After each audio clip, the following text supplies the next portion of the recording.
सुनो एक वाकया मैं आपको सुनाता हूँ। एक ऐसा दीवाना था गौसे आजम का, एक ऐसा आशिक था गौसे आजम का। रायपुर वालों, तुमने मेरे गौस के नाम की महफिल को सजाया, तुमने मेरे गौस के नाम के जिक्र की महफिल को सजाया है। आओ जरा देखो गौसे आजम क्या इनाम देते हैं, क्या गौसे आजम की बारगाह से सिला मिलता है। आओ देखो, एक आशिक था, बड़ा चाहने वाला था गौसे आजम का, बड़ी मोहब्बत करता था गौसे आजम से। और जब जब 11वीं शरीफ का महीना आता और जब जब 11 तारीख आती तो अपने घर पे गौसे आजम के नाम की महफिल को सजाता। उसके घर में लंगर का इंतजाम होता था। कुर्ब जवार के फकीरों को पता था कि आज इस दिन यूसुफ मिस्री के यहाँ पर जाकर के दावत खानी है, यूसुफ मिस्री के यहाँ पर लंगर चल रहा होगा गौसे आजम के नाम का, चलो गौसे आजम के नाम का लंगर खाएंगे। हजरात, एक दिन ऐसा हुआ कि उस शख्स की तबीयत खराब हो गई, बीमार पड़ गया। तमाम डॉक्टरों को घर वालों ने दिखा दिया, तमाम तबीबों को घर वालों ने दिखा दिया, लेकिन उसकी तबीयत में कोई सुधार पैदा नहीं हुआ। एक तबीब ने कहा अब इनको घर ले जाइए, अब इन्हें जो भी चीज मांगे इन्हें खिलाइए, अब ये ज्यादा दिन के मेहमान नहीं हैं। घर वाले उसको घर लेकर के आए, आंखों में आंसू थे औलाद की कि बाप का साया सर से उठने वाला है।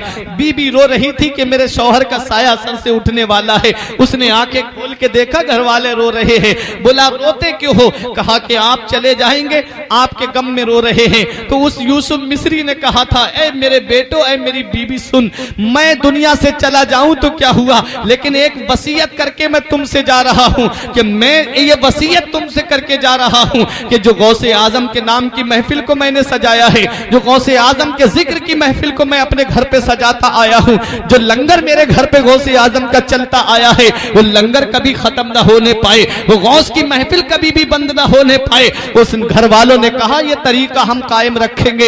और यूसुफ मिस्री ने कहा अगर मेरा इंतकाल उसी दिन हो जाए तो सुनो, मेरे इंतकाल की खबर किसी को मत देना, किसी को मत बताना कि मेरा इंतकाल हो गया है। लोग मेरी मोहब्बत में आते हैं मेरे घर पे लंगर खाने के लिए, मेरे घर पे आते हैं लोग गौस का जिक्र सुनने के लिए, मेरी मोहब्बत में खाना पीना छोड़ देंगे। यूसुफ मिस्री कहता है मेरा इंतकाल हो जाए तो किसी को बताना नहीं, मेरे गौस का लंगर शान से खिलाना, मेरे गौस के नाम की महफिल को जिक्र, गौसे आजम के जिक्र की महफिल को शान से सजाना। हज़रात गिरामी, यूसुफ मिस्री का इंतकाल उसी दिन हुआ जिस दिन मेरे गौस की महफिल सजी हुई थी, उसी दिन हुआ जिस दिन गरीब और मिस्कीन लंगर पे खाना खा रहे थे। अल्लाह अकबर। घर वालों ने यूसुफ मिस्री का जनाजा अंदर कमरे में ले जाकर के रख दिया, ऊपर से एक कपड़ा डाल दिया। मेहमान आ रहे हैं, खाना खा रहे हैं। खाना तनावुल करने वालों में एक फकीर भी बैठा हुआ था, गुदड़ी पहने हुए। सब खाना खा रहे थे लेकिन वो खाने को हाथ नहीं लगाए हुए था। घर वालों ने कहा खाना खा लीजिए। उस फकीर ने एक जिद पकड़ ली, बोले खाना खाऊंगा तो यूसुफ मिस्री के साथ में खाऊंगा, खाना खाऊंगा तो घर वाले के साथ में खाऊंगा। घर वालों ने कहा आप खाना तनावुल कर लीजिए। बेटे कहते हैं खाना खा लीजिए, खानदान वाले कहते हैं खाना खा लीजिए। यूसुफ मिस्री के लिए लोग कहते हैं कि अब आप उनको मत याद कीजिए। फकीर ने जिद पकड़ ली कि मैं खाना खाऊंगा तो यूसुफ मिस्री के साथ खाऊंगा। मत पूछ इन खरका पोशों को इरादत हो तो देख इनको, यते बैजा लिए फिरते हैं अपनी आस्तीनों में। दीवाने की नजरों को जहां देख रहा है, दीवाना खुदा जाने कहां देख रहा है। दीवाने को तहकीर की नजरों से ना देखो, दीवाना बहुत सोच के दीवाना बना है। लोग समझ रहे थे कि ये दीवाना है जो खाना नहीं खा रहा है, लोग समझ रहे थे कि ये दीवाना है जो खाने को हाथ नहीं लगा रहा है। उन्हें क्या पता ये आने वाला कौन है। जिद पकड़ गया फकीर के खाना खाऊंगा तो यूसुफ मिस्री के साथ में खाऊंगा।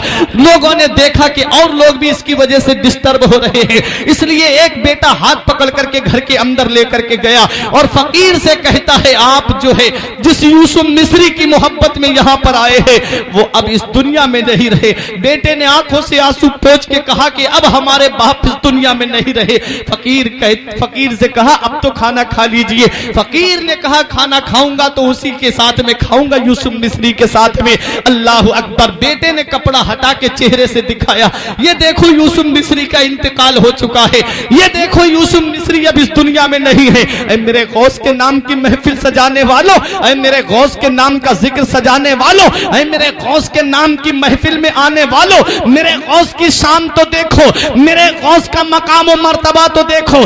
बेटे ने कहा यूसुफ मिस्री का इंतकाल हो चुका है, अब चल करके खाना खा लीजिए। फकीर कहता है खाना खाऊंगा तो इसी यूसुफ मिस्री के साथ खाऊंगा।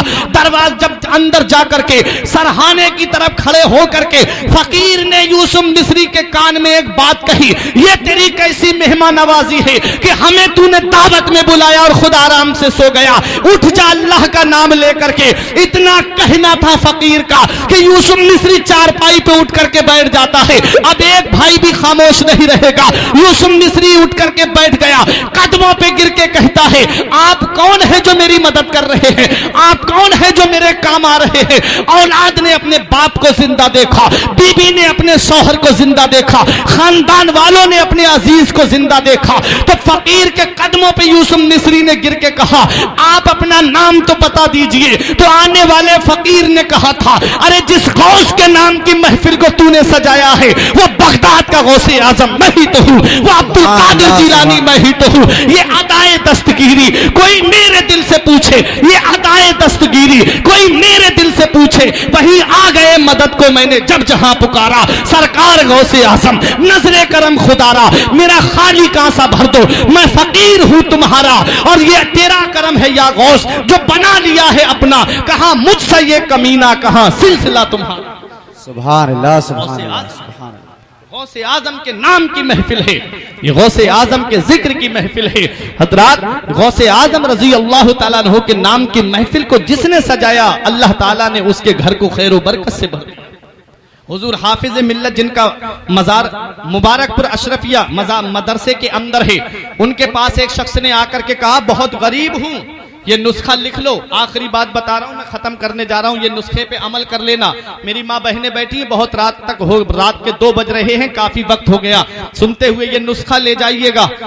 उनके पास आके एक शख्स ने कहा कि हुजूर बहुत गरीब हूं, घर में फाके हो जाते हैं, बरकत नहीं हो रही है। तो आपने फरमाया कि हर महीने की 11 तारीख को गौसे आजम के नाम की न्याज कराया, जो तुझसे हो जाए, कुछ भी ना हो तो पानी रख के फातिहा पढ़ के इसाले सवाब कर देना, फिर मेरे पास आना।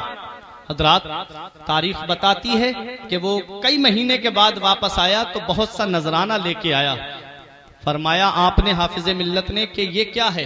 कहा हुजूर आपने जो बताया था कि मेरे गौस के नाम की हर महीने की 11 तारीख को तू फातिहा दिलाना, जब से मैंने इस पे अमल किया है अल्लाह ने मेरे घर को बरकत से भर दिया है, घर को बरकत से भर दिया है। हजरात, वो बताया जाता है कि उस साल रमजान में जो ज़कात निकली थी तो सबसे ज्यादा उसी की ज़कात मदरसे के अंदर आई थी। इतना गरीब गौसे आजम ने इतना उसे दे दिया, इतना उसे दे दिया कि उसका घर बरकत से भर गया।